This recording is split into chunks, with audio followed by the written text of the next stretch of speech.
अस्सलामुअलैकुम to all of you. अल्हम्दुलिल्लाह, अल्लाह की ज़ात का लाख लाख शुक्र है कि मैं बिल्कुल ठीक हूँ और आई होप सो कि आप सब लोग भी खैर खैरियत से होंगे। आज है जी 21 जून 2026 और गर्मी काफ़ी ज़्यादा सारी पड़ रही है।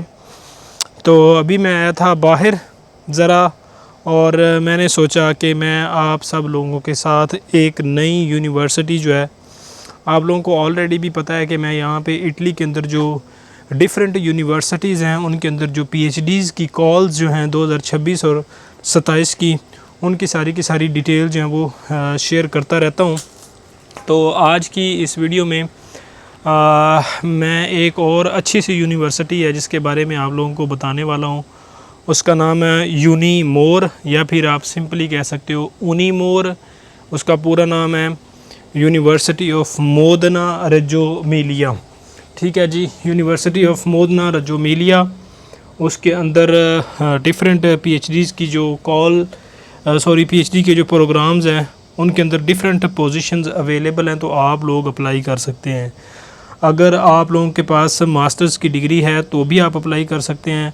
अगर आपके पास मास्टर्स की डिग्री या मास्टर्स का ट्रांसक्रिप्ट नहीं है तो फिर भी आप अप्लाई कर सकते हैं। अच्छा जी, इसके अप्लाई करने का तरीक़ाकार कुछ यूँ है कि कॉल के ऊपर सारे का सारा जो आपने रजिस्टर कैसे करना है और उसके अंदर आपको कौन कौन से डॉक्यूमेंट्स चाहिए, सारी की सारी इन्फॉर्मेशन दी हुई हैं। मज़ीद जो है वो मैं आपके साथ लैपटॉप की स्क्रीन शेयर करके सारी की सारी इन्फॉर्मेशन शेयर कर देता हूँ। अगर आप लोगों का कोई क्वेश्चन हो तो आप पूछ सकते हैं, बट मुझे नहीं लगता कि जो लोग ऑलरेडी अप्लाई कर रहे हैं उनको किसी किस्म की डिफ़िकल्टी का सामना करना पड़ेगा। इसके बावजूद भी अगर आपको किसी भी किस्म की कोई डिफ़िकल्टी का सामना करना पड़ता है तो आप लोग बिला झिझक जो है वो मुझसे पूछ सकते हैं। इंशाअल्लाह ताला मैं कोशिश करूँगा कि आपके सारे के सारे क्वेश्चन जो है वो उनका आंसर दे सकूँ।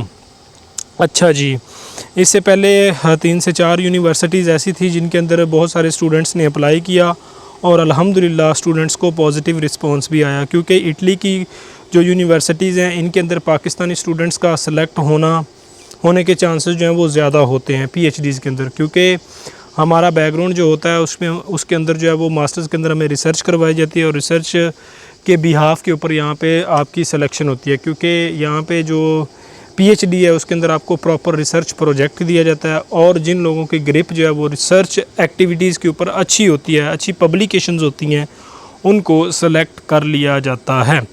अच्छा जी, ऐसे स्टूडेंट्स जिनका अभी मास्टर्स चल रहा है या जिन लोगों ने अभी मास्टर्स में एडमिशन लिया है, तो आने वाले दिनों के लिए मैं उनको ये रिकमेंड करूँगा कि भाई साहब अल्लाह का वास्ता है आप लोग कोशिश करें कि अच्छी से अच्छी रिसर्च करें, अपने अच्छे से अच्छे प्रोजेक्ट के ऊपर काम करें और कोशिश करें कि आप अपनी सीजीपीए को मेंटेन करें। 3.5 से आपने ऊपर लेके जानी है अपनी सीजीपीए। अगर आपकी सीजीपीए इससे कम हुई, 3.5 से कम हुई, तो पॉसिबिलिटी है कि फिर आपके सिलेक्शन के चांसेस जो हैं वो कम हो सकते हैं।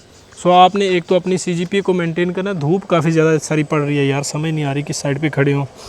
तो आपने सीजीपीए को मेंटेन करना है और फर्स्ट सेमेस्टर से लेकर एंड वाले चौथे सेमेस्टर तक जो कुछ भी हो जाए, प्रोफेसर की मेहनत करना पड़े, तरला करना पड़े, आपने अपनी सीजीपीए 3.5 से ऊपर रखनी है, भले आप किसी भी प्रोग्राम में पढ़ रहे हो। क्योंकि होता कुछ यूँ है कि जब स्टूडेंट्स मास्टर्स कंप्लीट कर लेते हैं, अपना एमफिल कंप्लीट कर लेते हैं, तो उनके पास कोई ऑप्शन और नहीं होता कि हम जो है वो, क्योंकि क्राइसिस ऐसे चल रहे हैं पूरी दुनिया के अंदर, जो है वो मुश्किल हो रहा है जॉब हासिल करना स्टूडेंट्स के लिए। तो स्टूडेंट्स की यही ख्वाहिश होती है कि हम किसी न किसी तरीके से पीएचडी में एडमिशन ले लें, स्कॉलरशिप हासिल कर लें, अब्रॉड कहीं किसी अच्छे कंट्री में अप्लाई कर लें। तो भाई साहब, अगर आपने कोई ना कोई पोजीशन विन करनी है तो उसका सिंपल वे यही है कि आप अपनी सीजीपीए को अच्छे तरीके से स्ट्रॉन्ग करें। उसके अंदर आपको क्या करना चाहिए कि जब आपका 3rd सेमेस्टर होता है उसके अंदर आपको रिसर्च करवाई जाती है, तो आप स्टार्ट में अपने सुपरवाइज़र को कहें कि काइंडली मैंने कोई ना कोई रिसर्च पेपर पब्लिश करना है, उससे रिक्वेस्ट करें कि मैंने अभी से स्टार्ट करना है रिसर्च पेपर पब्लिश करना, तो वो आपको हेल्प आउट कर सकता है। और आप कोशिश करें कि 1 या 2 रिसर्च पेपर जो हैं वो या रिव्यू आर्टिकल ही आप पब्लिश कर लें, ज़रूर पब्लिश कर लें, क्योंकि उनके भी प्लस पॉइंट्स होते हैं आपके पास। तो पीएचडी के अंदर सिलेक्शन होना आपकी आसान हो जाती है। सिंपल इज़ दैट कि आपने अपनी रिसर्च एक्टिविटीज़ को स्ट्रॉन्ग करना है और अपनी सीजीपीए को स्ट्रॉन्ग करना है, इंशाल्लाह ताला आपका एडमिशन हो जाएगा। सो आज की जो यूनिवर्सिटी है उनीमोर या यूनिवर्सिटी ऑफ मोदना, इसकी 30 जून लास्ट डेट है। आप लोगों ने अप्लाई करना है। फिर भी किसी किस्म का कोई क्वेश्चन हो तो आप पूछ सकते हैं, मैं कोशिश करूंगा कि आपकी हेल्प कर दूं। और इसके अंदर फ़ीस कैसे पे करनी है, मैंने आप लोगों को अपनी पिछली वीडियोज़ में भी बताया है कि किसी स्टूडेंट की अगर फ़ीस जो है वो स्टक हो जाती है तो वो क्या करे कि पाकिस्तान के 2 बैंक्स हैं, एक का नाम है सादा पे, दूसरे का नाम है नया पे। उनके आप वर्चुअल कार्ड बनाएँ और वीज़ा कार्ड वर्चुअल बनाएं और उनके थ्रू ही आप कोशिश करें कि अपनी फ़ीस पे करें। कार्ड की डिटेल्स डालें और आगे फॉरवर्ड करते जाएं तो वो कार्ड्स लग जाते हैं। अदर दैन दैट बाकी के जो बैंक्स हैं उनके कार्ड्स जो हैं वो मुश्किल हो जाते हैं उसके ऊपर ऑनलाइन प्लेटफॉर्म के ऊपर लगाना। आपको ये साइन नज़र आ रहा है, आप इनकी प्रोग्रेस चेक करें, यहाँ पे फैसिलिटीज़ चेक करें कि ये सिर्फ साइकिल में हवा भरने के लिए पंप लगाया हुआ है।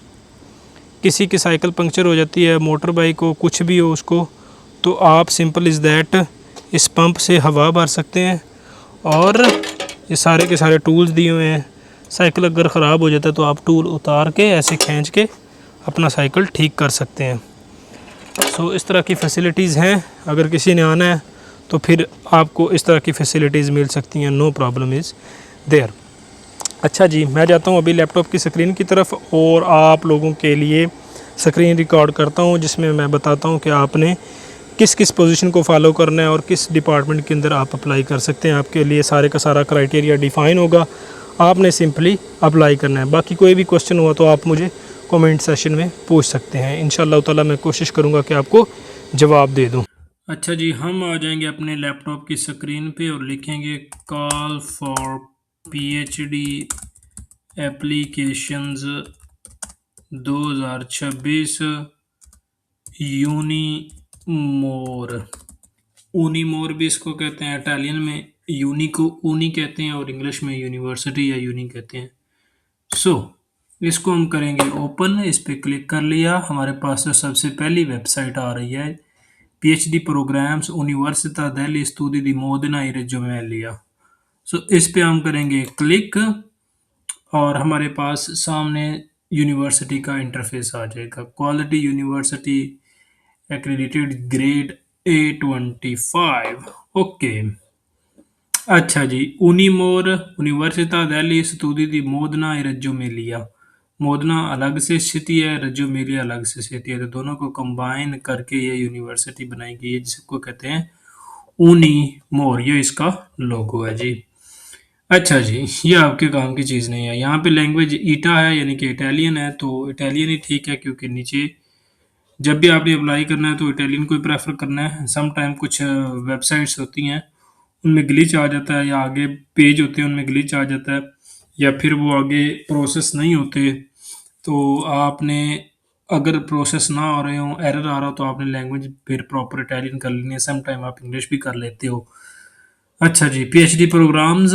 The PhD programs provide the necessary skills to carry out highly qualified research activities in public and private entities, as well as qualifying also in the exercise of the liberal professions, contributing to the realization of European higher education area and the European research area।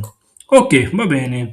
सो हम direct जाएंगे जी अपने काम के ऊपर। European social funds plus ESF, ये funding bodies हैं जिन्होंने आपको फंड करना है जी।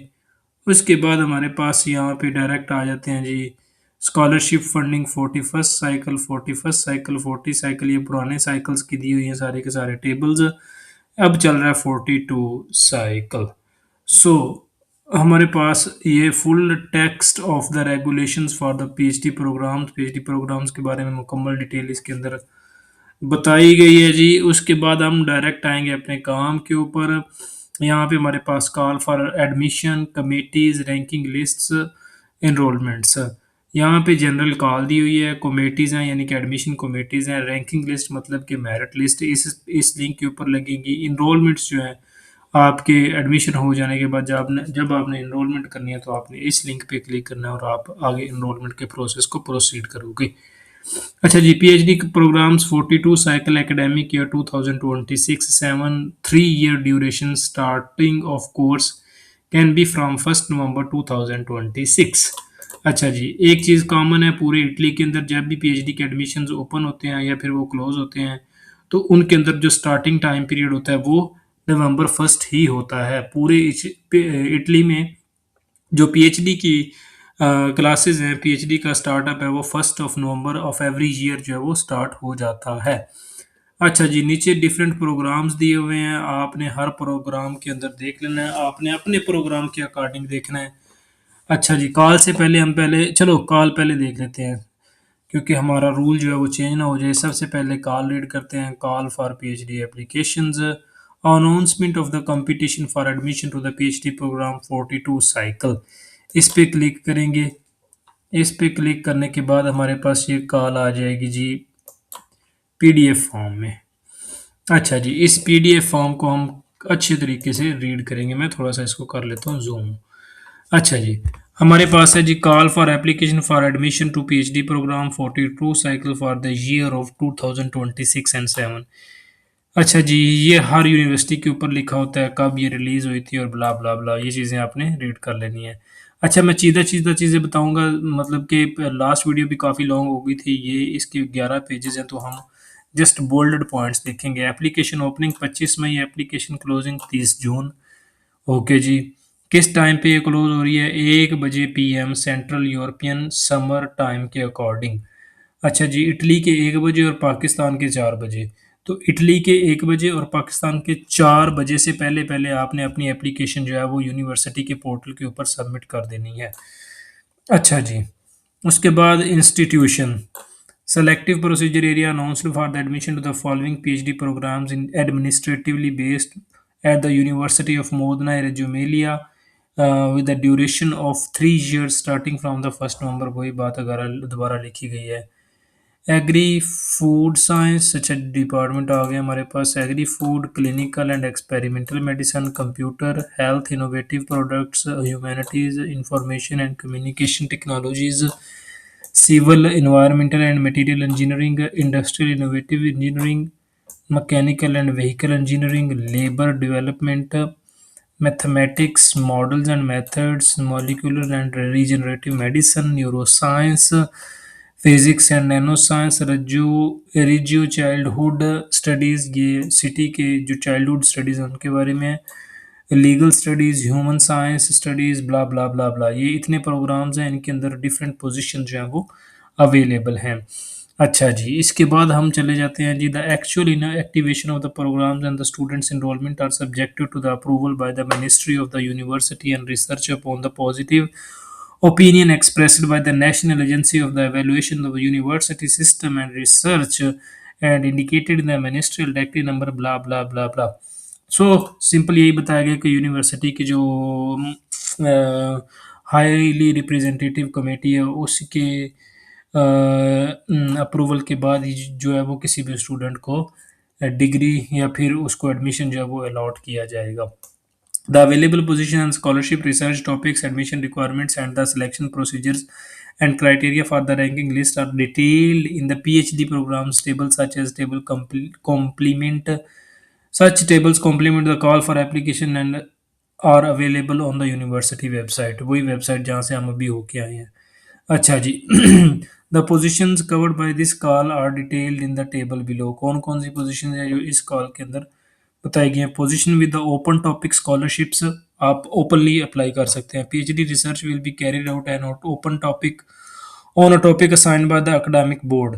जब आपका इंटरव्यू होगा तो इंटरव्यू के बाद एकेडमिक बोर्ड आपको बताएगा कि आपने किस टॉपिक के ऊपर पीएचडी करनी है।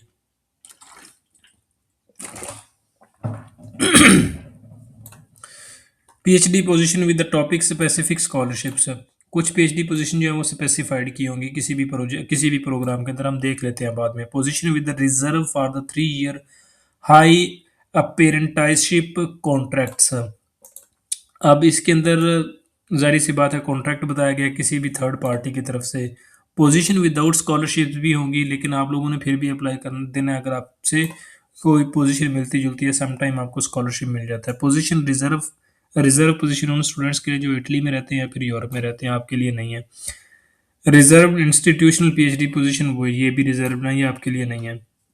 अच्छा जी, all positions are announced under the condition that the allocation of the funding by the awarding institution is duly finalized. This call is equivalent to the notification to all the intents and purposes. Any changes may be come on these particular websites. आप यहाँ पे check कर सकते हो। सारी की सारी details भाई साहब नहीं पढ़ी जा सकती क्योंकि पेजेस बहुत ज़्यादा हैं, टाइम शार्ट होता है, वीडियो लंबी हो जाती है। एडमिशन रिक्वायरमेंट्स, कौन कौन सी एडमिशन रिक्वायरमेंट्स है मैं आप लोगों को पहले वीडियो में भी बता चुका हूँ, थोड़ा बहुत हम यहाँ पे भी देख लेते हैं। ऐसे स्टूडेंट्स जिन लोगों ने अपनी पीएचडी कर अपना मास्टर्स कर रखा है वो भी अप्लाई कर सकते हैं। ऐसे स्टूडेंट्स जो भी मास्टर्स में ऑन गोइंग है, जिनका थर्ड सेमेस्टर है, जिनका थीसिस चल रहा है, जिनको लगता है कि वो 31 अक्टूबर 2026 तक अपनी डिग्री कंप्लीट कर लेंगे, वो भी अप्लाई कर सकते हैं। इस सारे के सारे पैराग्राफ के अंदर यही लिखा हुआ है। अच्छा जी, जो लोग अभी मास्टर्स कर रहे हैं और वो अगर अप्लाई कर देते हैं और अगर उनका इंटरव्यू हो जाता है और फिर वो पास भी कर लेते हैं तो उनकी सीट को रिजर्व कंसिडर किया जाएगा जब तक कि वो अपनी डिग्री या फिर अपना ट्रांसक्रिप्ट जो यूनिवर्सिटी ऑफ मोदना रज्जुमेलिया को प्रोवाइड नहीं कर देते, और वो प्रोवाइड करने की लास्ट डेट 31 अक्टूबर 2026 ही होगी। And after that, all candidates are admitted to the selection process conditionally pending verification of the above mentioned requirements. The administration reserves the right to exclude at any time candidates who do not meet the admission requirements. यही चीज़ है जो मैंने आपको already बता दी कि अगर आपने अपने डॉक्यूमेंट सबमिट ना करवाया तो एडमिनिस्ट्रेशन के पास ये राइट है कि वो आपको एक्सक्लूड कर सकती है एडमिशन प्रोसेस में से। हाउ टू अप्लाई, अप्लाई कैसे करना है, मेन मुद्दे पे आए जी। Application must be submitted under the penalty of exclusion by June 30, 2026 at the time period of 1 p.m. Central European Standard Time by the following online procedure from this particular link. आपने इस link पे जाके अपने आप को register करना है। EJ 3 इस पोर्टल का नाम है, वहाँ पे जाके आपने रजिस्टर करना है। रजिस्टर करने के बाद आपको ईमेल आएगी, कंफर्मेशन की, कंफर्मेशन रजिस्ट्रेशन ईमेल होगी, उसको आपने कंफर्म करना है। देन आपने लॉगिन करना है। लॉगिन करने के बाद आपने अपनी सारी की सारी इन्फॉर्मेशन वहाँ पे पुट करनी है, नीचे जो दी गई है। Proceed the registration to obtain login credentials that called user ID and password and access the restricted area. Restricted area attention, those who are in the possession of an Italian document, identity card, passport, driving license must be speed ID credentials by accessing the register with the speed. Those who do not have an Italian document, they can register in Easy3 using the registration button. बस आपने यहाँ पे click करना है। किसी के पास भी Italian identity या इटालियन कार्ड नहीं है तो आपने यहाँ पे क्लिक करना है, रजिस्ट्रेशन करनी है और आपने आगे जाके अपने डॉक्यूमेंट्स अपलोड करने हैं सारे के सारे अच्छे तरीके से। देन आपने वेरीफाई करने के बाद फीस पे करनी है। फीस पे करने के बाद आपने, अगर तो वहाँ पे पूछा गया हो कि वाउचर आप अपलोड करें तो ठीक है, अदर देन दैट फीस पे करने के बाद आपने सबमिट कर देनी है एप्लीकेशन। आपको एप्लीकेशन सबमिशन की ईमेल आ जाएगी। अच्छा जी, लॉगिन का बताया हुआ सारी चीज़ें जो मैंने आपको वर्ड बाय वर्ड बता दी हैं उर्दू में ही, वो चीज़ें यहाँ पे लिखी हुई हैं। अगर आपको किसी भी किस्म का कोई प्रॉब्लम है, in the case of the candidates with the disabilities, ऐसे स्टूडेंट्स जिनको किसी किस्म की कोई डिसेबिलिटी है, उसको कहते हैं SLD, तो वो क्या करेंगे कि वो पाकिस्तान से या किसी भी कंट्री से अप्लाई कर रहे हैं तो वो अपना वहाँ से डिसेबिलिटी सर्टिफिकेट अपने गवर्नमेंट के किसी भी हॉस्पिटल से बनवाएगा, तो वो सर्टिफिकेट भी साथ अटैच करेगा और वो सर्टिफिकेट इस यूनिवर्सिटी का जो ईमेल एड्रेस है इनको मेल करेगा। अच्छा जी, आपके पास किसी भी किस्म की कोई डिसेबिलिटी है, फॉर एग्जांपल आपको बोलने में प्रॉब्लम है, देखने में प्रॉब्लम है, आपको कोई फिजिकली प्रॉब्लम है, तो आप डिसेबल सर्टिफिकेट अपने रेलिवेंट जो आपके किसी भी सिटी में, आप किसी भी सिटी से हैं वहाँ से आपके गवर्नमेंट के हॉस्पिटल से आपका डिसेबिलिटी सर्टिफिकेट बन सकता है और आप वो अपलोड कर सकते हैं और वो आपको फ़ायदा दे सकता है एडमिशन के प्रोसेस में। अच्छा जी, in case of the PhD program that includes the multiple specific selection procedure related to the different type of the reserve positions available as indicated in the program description, candidates interested in the more than one procedure must submit a separate application for each selection procedure they wish to participate. In addition, a non-refundable fee of €25 is required for each application submitted to cover the administration costs. अच्छा जी, तमाम के तमाम candidates वो चाहें तो 2 positions पे भी apply कर सकते हैं, वो चाहें तो 3 पे भी अप्लाई कर सकते हैं, वो 1 पे भी अप्लाई कर सकते हैं। बट फंडा इज़ दैट कि आपने हर प्रोग्राम की हर पोज़ीशन के लिए जितनी भी आपने पोज़ीशन के लिए अप्लाई करना है, अलग से एप्लीकेशन सबमिट करवानी है, अलग से रिसर्च प्रोजेक्ट, अलग से जितने भी डॉक्यूमेंट्स हैं वो सबमिट करवाने हैं और अलग से ही उसकी फ़ीस पे करनी है। ठीक है? तो आप वहाँ पे करके ही आगे 2, 3, 4 जितनी भी पोज़ीशन पे अप्लाई करना चाहें, रिज़र्व करना चाहें, कर सकते हैं, वो आप पे डिपेंड करता है। बट 25 यूरो आपने फ़ीस ज़रूर पे करनी है। The invoice will only be available on www.easy3unimore.it registered area taxes section at the end of the procedure with the final data saving. अच्छा जी, application will be considered to be correctly submitted only by saving the data. Save the data after explicit confirmation and the validity of the application given by the candidate to the end of the online procedure mentioned above. For further information please refer to the application guide. अब यहाँ पे चीज़ें यही बताई गई हैं जो मैंने आपको ऑलरेडी बता दी हैं कि आपने एप्लीकेशन के अंदर जितने भी डॉक्यूमेंट्स अपलोड करने हैं उनको अच्छे तरीके से देख लेना है। कोई भी डॉक्यूमेंट जो है वो आपका मिसिंग ना हो और सारे के सारे डॉक्यूमेंट्स आपके पीडीएफ में होने चाहिए। अगर कोई इमेजेस हैं, डिग्री की इमेजेस हैं तो वो क्लियर होनी चाहिए। सारी की सारी अपलोड करने के बाद आपने उनको सेव करना है, फिर आपने उनको कन्फर्म करना है कि सारी की सारी चीज़ें ठीक हैं। देन आपको टैक्सेस वाले सेक्शन में रजिस्टर्ड एरिया का जो टैक्सेस वाला सेक्शन है वहाँ पे आपको रिसिप्ट मिल जाएगी 25 यूरो की। आपने आराम से सुकून से वो पे कर देनी है। मैं ऑलरेडी अपनी वीडियोस में बता चुका हूँ कि जिन स्टूडेंट्स को फ़ीस पे करने में प्रॉब्लम होती है वो मुझसे रब्ता कर सकते हैं। मैं इंशाअल्लाह ताला कोशिश करूँगा कि उनकी फ़ीस की प्रॉब्लम का जो सॉल्यूशन है वो निकाल सकूँ। करना क्या होता है कि आपने या तो पाकिस्तान से 2 बैंक्स हैं, मैंने ऑलरेडी बताया है, सादा पे या नया पे उनका वर्चुअल कार्ड लेना है, वो लगा सकते हैं। अगर आपके पास वो नहीं है तो कोई और बैंक के कार्ड का लगाना का कोई मकसद नहीं होता क्योंकि वीज़ा कार्ड या मास्टर कार्ड आपके पास होना ज़रूरी है। अदर देन दैट आपके पास वहाँ पे एक लिंक आ रहा होता है, यहाँ पे जब आप जाएँगे तो वहाँ पे लिंक होगा, उसको कहते हैं पागोपिया प्रिंट। तो पागोपिया आपने प्रिंट निकाल लेना। जब वो प्रिंट निकलेगा तो उसके ऊपर जो है वो क्यूआर कोड होगा। किसी को भी अगर आप यूरोप में या किसी भी कंट्री में सेंड करेंगे तो वो आपकी फ़ीस जो है वो यूरोज़ में पे कर सकता है, आप उसको पाकिस्तानी रुपीज़ में रिटर्न कर दीजिएगा। So simple is that QR code scan करने के बाद। At the end of the admission procedure, a summary of the remainder of the candidate's admission application is generated. अच्छा, एक बात मैं बताना भूल गया, फीस पे करने के बाद आपने एप्लीकेशन सबमिट करनी है। पहले आपकी एप्लीकेशन सबमिट होगी ही नहीं जब तक आप फीस पे नहीं करेंगे। At the end of the admission procedure, summary of the remainder of the candidate's admission application is generated. आपको समरी मिल जाएगी, वो आपने अपने पास संभाल के रख लेनी है। जब आपका इंटरव्यू होगा तो आपने वो समरी देख लेनी है कि आपने किस पोजीशन पे अप्लाई किया था और कौन-कौन से डॉक्यूमेंट्स दिए थे, क्या-क्या चीज़ें आपने प्रोवाइड की थी, उस बिहाफ़ पे आपकी वैल्यूएशन होगी। अच्छा जी, आपको किसी भी किस्म की कोई भी किसी भी चीज़ की ज़रूरत हो तो आप जो है वो इनको ईमेल करके दोबारा से कह सकते हैं कि मेरी ये चीज़ रह गई है तो मैं वो सेंड करना चाहता हूँ।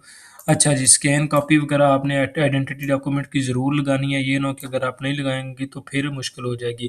मज़ीद हम इसको रीड कर लेते हैं। Should the applicant need to reopen the application and the correct the data and extra document before the deadline of the June blah blah candidate can send an email to the PhD office blah blah blah attaching a scanned copy of an identity that means the passport to passport or identity card.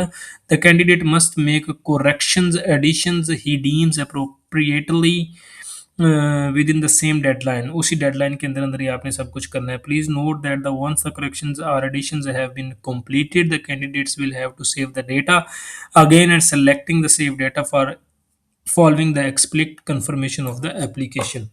Okay जी, आपको समझ आ गई है। It should be noted that if the admission procedure for the selected selection on the EZ3 is still open at the strict deadline of the call application June 2026, the application cannot be closed in any way or neither considered valid. फिर भी आपने 30 जून 2000 पहले से पहले 30 June 2026 के 1 बजे से पहले पहले आपने एप्लीकेशन सबमिट करनी है। ये नहीं देखना कि अभी टाइम पड़ा है और मैं लेट करूँगा तो वो आपके लिए मुश्किल हो जाएगी। Should the applicant occur of any technical or other kind of problems write to this email. सारी की सारी इन्फॉर्मेशन दी है, आप पढ़ सकते हैं। ओके, आगे चलते हैं। The required documents to be attach to the each application are specified in the PhD programme table which from integral part of this call. इस कॉल से वाट के हम जाके किसी न किसी एक प्रोग्राम को देख सकते हैं। All academic qualification documents and publication considered useful for the application procedure must be attached in PDF। PDF में होनी चाहिए, किसी के साइज 20 MB से ज़्यादा नहीं होना चाहिए। ठीक है, ये चीज़ें आपने नोट डाउन कर लेनी है। अच्छा जी, कोई और चीज़?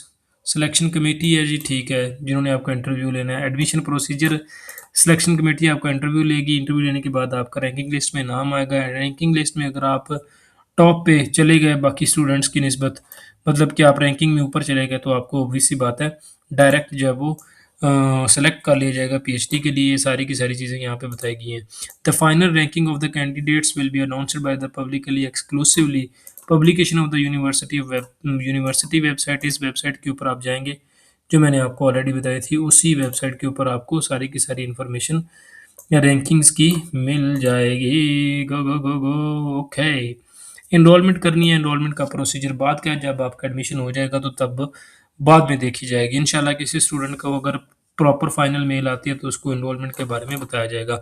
The annual amount of the scholarship is 17,000, 17,000 euro है।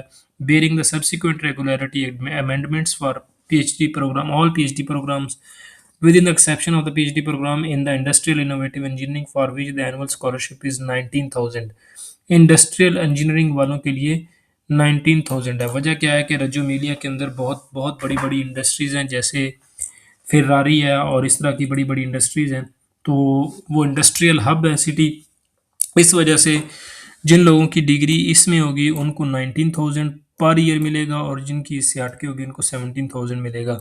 और इसको डिवाइड किया जाएगा पर मंथ के ऊपर, और पर मंथ आपको 1200 से लेकर 1400 के दरमियान मिलेंगे पैसे टैक्सेस काट के। सो ओके, अगर आप इंटरनेशनल कोई मोबिलिटी लगाएंगे, फॉर एग्जांपल अगर आपका सुपरवाइज़र आपको कहता है कि आप इंटरनेशनल मोबिलिटी लगाएं, वो 1 साल की भी होती है, 18 महीने की भी होती है, 3 महीने की भी होती है, 6 महीने की भी होती है, तो आपको आपकी सैलरी का 50% ज़्यादा दिया जाएगा। फॉर एग्जांपल अगर आपको 1200 मिलता है रेगुलर स्कॉलरशिप, तो आपको ड्यूरिंग द मोबिलिटी 1800 मिलेगा।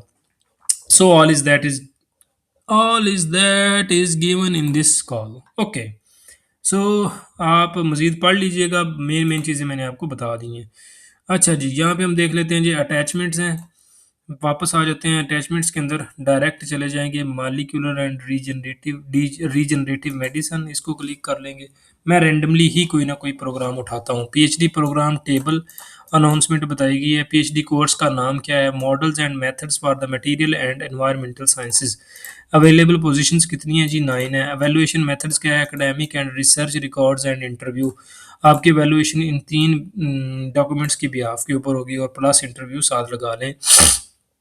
टोटल 9 पोजीशंस के बारे में बताया गया है। अवेलेबल पोजीशंस प्लेसेस कितनी है जी? 9 है। फर्स्ट कॉलम के अंदर आपको नज़र आ सकती हैं। डिस्क्रिप्शन सब जो है वो स्कॉलरशिप बेस्ड है। फाइनेंशियल सपोर्ट कौन कौन सी बॉडीज़ कर रहे हैं? यूनिवर्सिटी कर रही है, यूनिवर्सिटी कर रही है, यूनिवर्सिटी कर रही है। मोदना यूनिवर्सिटी के कोई मतलब कि इंस्टीट्यूशन है उसके साथ, बाकी की भी को फंडेड हैं। डिफरेंट जो रिसर्च इंस्टीट्यूट्स होते हैं उनके थ्रू ये जो है वो स्कॉलरशिप्स फंडेड होती हैं। अच्छा जी, पहली 4 स्कॉलरशिप जो है उनके ऊपर कोई स्पेसिफिक रिसर्च टॉपिक नहीं है, इंडिपेंडेंट टॉपिक है। देन आप जो है वो आगे मूव करते जाएं। 5 नंबर पोजीशन का स्पेसिफिक टॉपिक बताया गया, optimisation of the electrolytes for lithium metal based solid state batteries. New current collectors for lithium metal based solid state batteries. In operando analysis of the electrolyte in degradation of the lithium metal batteries. Lithium के ऊपर ही मेरे ख्याल के ऊपर सारी ख्याल में सारी की सारी पोजीशंस हैं, बट आपने देख लेनी है गौर से। Okay, so move toward the another section area of the PhD programme. ये सारी की सारी चीज़ें बताई गई हैं कि क्या क्या किन किन चीज़ों के ऊपर जो है वो आपकी स्किल्स होनी चाहिए, और आपने किन किन चीज़ों के ऊपर जो है वो फोकस करना है during the preparation of your application. Because in चीज़ों के ऊपर अगर आप बेस करेंगे और अपना रिसर्च प्रोजेक्ट बनाएंगे तो फिर रिसर्च प्रोजेक्ट अच्छा बनेगा, और इन्हीं के ऊपर जो है वो आपसे क्वेश्चंस करेंगे। एडमिशन रिक्वायरमेंट्स है, इटालियन सेकंड साइकिल या मास्टर डिग्री हो सकती है, या फिर आपकी इंटरनेशनल सेकंड साइकिल या मास्टर डिग्री। सिंपल पाकिस्तान का जो मास्टर ऑफ फिलॉसफी होता है वो हो सकता है, यानी कि एमफिल हो सकता है। अगर आपके पास डिग्री नहीं है तो आपने 31 अक्टूबर 2026 तक यूनिवर्सिटी को डिग्री ज़रूर डिग्री और ट्रांसक्रिप्ट दोनों प्रोवाइड करने हैं। Documents to be attach to the application, कौन कौन से डॉक्यूमेंट्स आपने अटैच करने हैं? अल्लोरा degree certificate, self certification for Italian degrees. आपकी इटालियन डिग्री नहीं है, जस्ट आपने डिग्री सर्टिफिकेट अटैच करना है। उसके अंदर आपके पास ट्रांसक्रिप्ट होना चाहिए, सारी की सारी लिस्ट ऑफ एग्जाम्स होनी चाहिए। अच्छा जी, ये सीमिया शीमिया आपने अपलोड अभी नहीं करना है, ये बात की बातें जब आपका एडमिशन हो जाता है उसके बाद। ये सिर्फ मैं इस स्पेसिफिक प्रोग्राम के लिए बता रहा हूँ, किसी और प्रोग्राम के लिए आपने खुद अपने प्रोग्राम से रिलेटेड देख लेना है। उसके बाद आपने सीवी है, अस curriculum what I mean to say CV including their scientific and teaching activities in Italian or in English. Any qualification listed in the curriculum must also be properly certified or self-certified in the appropriate section of the qualifications. अगर आपके पास extra qualification है तो वो भी आपने CV में attach कर देनी है। बट थिंग इज दैट कि सीवी आपकी बहुत अच्छी बनी होनी चाहिए, मैटर ये चीज़ करती है। अ समरी ऑफ इटालियन और English of the masters thesis, आपका मास्टर्स का थीसिस जो है उसकी समरी होनी चाहिए। समरी किस चीज़ को कहते हैं बताता हूँ। आपके मास्टर के थीसिस का जो एब्स्ट्रैक्ट होता है वही आपने सिर्फ अटैच नहीं करना होता, आपने अपने पूरे मास्टर्स की थीसिस की एक शॉर्ट समरी बनानी होती है 3 से 4 पेजेस की। उसके अंदर आपने एक्सपेक्टेड अपने रिजल्ट्स वगैरह और शॉर्ट जितने भी सेक्शंस होते हैं वो ऐड करना होते हैं, लिटरेचर रिव्यू से लेकर आपके रेफरेंसेस तक आपने सारी चीज़ें, अपना टाइटल वगैरह अपना नाम वगैरह उसमें पुट करना होता है, उसको कहते हैं समरी। ये नहीं कि आपने एब्स्ट्रैक्ट उठाया और आपने अपलोड कर दिया, वो समरी नहीं होती, इस वजह से आपके नंबर कट जाते हैं इवन कि आपका काम ओरिजिनल होता है। Statement of the research interest statement बनानी है आपने। Short text no longer than 2 pages and written in English divided into 2 sections. उसमें आपकी मोटिवेशन पहले आ जाती है, outlining the candidate reason for applying for the PhD programme, maximum half page की। उसके बाद आपकी description of the hypothetical research project से रिलेटेड आपकी सारी की सारी चीज़ें जो है वो बतानी है आपने, तकरीबन 1.5 पेज की। तो ये 2 चीज़ें आपने स्टेटमेंट ऑफ रिसर्च इंटरेस्ट के अंदर ऐड करनी है। आपने खुद लिखनी है, चैट जीपीटी से भी लिखवा सकते हैं, लेकिन उसके अंदर आपने खुद भी अपनी पर्सनल स्किल्स भी शो करवानी है। Possible certificate that mean the English language certificates, आप इंग्लिश प्रोफिशिएंसी सर्टिफिकेट अपनी यूनिवर्सिटी वाला भी अपलोड कर सकते हो। आइल्स है तो वो भी अपलोड कर सकते हैं। Any letters of introduction recommendation, reference letters भी आपने अपलोड करने हैं। आपने खुद नहीं करने, वहाँ पे आपने मेंशन कर देना है और आपके सुपरवाइजर या आपके जो रेफरीज हैं वो खुद आपके रेफरेंस लेटर जो हैं वो अपलोड करेंगे। The deadline for uploading the letter is 30 June 2026 11, यानी कि 12 बजे रात तक का टाइम होगा आपके पास, आपने लेटर्स अपलोड करवाने हैं, खुद अपलोड नहीं करने हैं। Any other documents consider useful for the candidate assessment, आपके पास कोई पब्लिकेशन है या फिर आपके पास कोई ऐसी चीज़ है जो आपके रिजल्ट को, आपकी सॉरी एप्लीकेशन को इन्हेंस कर सकते हैं, तो वो आपने डॉक्यूमेंट्स अटैच करने हैं। उसमें आपकी पब्लिकेशंस आ जाती हैं, उसमें आपके कॉन्फ्रेंस के सर्टिफिकेट्स आ जाते हैं, उसमें आपके पास ऑनलाइन कोर्सेज जो कोर्स एरा से आपने लिए होते हैं वो भी अपलोड कर सकते हैं। A copy of the valid identity document, ये 9 डॉक्यूमेंट्स आपने हर सूरत अपलोड करने हैं क्योंकि ये ज़रूरी होंगे। ये अपलोड नहीं करेंगे तो आपके एवेल्यूएशन में से मार्क्स काट लिए जाएंगे। Evaluation criteria, academic and research records from 0 to 30 points. Okay जी, ठीक है। उसमें करिकुलम विटाई के आपके 15 नंबर हैं, पब्लिकेशंस के आपके 5 नंबर हैं, अदर क्वालिफिकेशंस के ये मतलब English proficiency certificate, research statement के आपके 10 नंबर हैं। ठीक है जी, ये डिवाइड करके उन्होंने बता दिए हैं। 15 और 5 20, 20 और 10 30, पूरे 30 पॉइंट्स हो गए हैं। और इसी तरह ये 30 points, candidates will be admitted to the interview if the evaluation of their presented qualification has reached a score of 15। अगर आपके 30 में से 15 मार्क्स आ गए तो आपको एवेल्यूएशन में इंटरव्यू के लिए एवेल्यूएट कर लिया जाएगा। और फिर आपकी किस्मत है कि आपसे ऊपर कितने कैंडिडेट्स हैं इन 9 पोजीशंस के ऊपर। अगर आप उन 9 में से हुए तो आपको इंशाल्लाह ताला कंसिडर कर लिया जाएगा आपके पीएचडी जो पोजीशन है उसके लिए। अच्छा जी, इंटरव्यू के भी 30 मार्क्स होंगे, उसमें से आपने कितने मार्क्स लेने हैं? अब डिपेंड करता है कि आप इंटरव्यू कितना अच्छा देते हो। वैलिड आइडेंटिटी डॉक्यूमेंट और पासपोर्ट मस्ट बी सबमिटेड। आपने ये ज़रूर उस दिन दिखाना है उनको। Interview will focus on the description of the hypothetical research project based on one of the doctoral thesis topics listed on the website. वही थीसिस टाइटल जो यहाँ पे बताए गए हैं वो वाले ही आपने इनके ऊपर कोई ना कोई जो भी रिसर्च प्रोजेक्ट बनाएंगे उसके अकॉर्डिंगली ही आपसे क्वेश्चन पूछे जाएंगे। Once the evaluation of the qualification and interview have been completed, the commission will draw up the merit-based ranking list on the basis of the marks awarded by the candidates. अच्छा जी, 30 और 30 60, 60 में से आपने लेने हैं जनाब 36 नंबर। मतलब 30 में से आपने, अल्लाह आपका भला करे, ज़्यादा नंबर ही लेने हैं तो फिर ही आप पास आउट होंगे। अच्छा जी, हाँ, 30 में से आपने कम से कम 20-22 नंबर लेने हैं तो फिर जाके आपकी कहीं बात बनेगी। जिन लोगों के 36 आउट ऑफ 60 मार्क्स होंगे वो मेरिट लिस्ट में कंसीडर होंगे, लेकिन उसका मतलब ये नहीं होगा कि उनका एडमिशन हो जाएगा। एडमिशन उन्हीं 9 लोगों का होगा जो टॉप पे होंगे। ओके जी, तो आगे ये सारी चीज़ें स्केड्यूल बताया गया इंटरव्यू का। इन पर्सन इंटरव्यू जुलाई 23 को होंगे और जो interview that will takes place on online, they will start from 24 onward. Okay बा बेने, लिंक टू माइक्रोसॉफ्ट टीम्स। ऐसे स्टूडेंट जिन लोगों ने इंटरव्यू ऑनलाइन देना है वो इस लिंक पे क्लिक करेंगे और वो माइक्रोसॉफ्ट टीम को ज्वाइन करके अपना इंटरव्यू देंगे। 24 जुलाई 2026 से ऑनवर्ड 9 बजे आपने शुरू कर लेना है। सो ये थी हमारे पास किसी भी एक प्रोग्राम की डिस्क्रिप्शन। आपने अपने प्रोग्राम के अकॉर्डिंगली सारी की सारी चीज़ें रीड आउट कर लेनी है। अब इसके अंदर ये चीज़ें बताई गई हैं, एनेक्स 1, एनेक्स ए, एनेक्स बी, एनेक्स सी, ब्ला ब्ला ब्ला।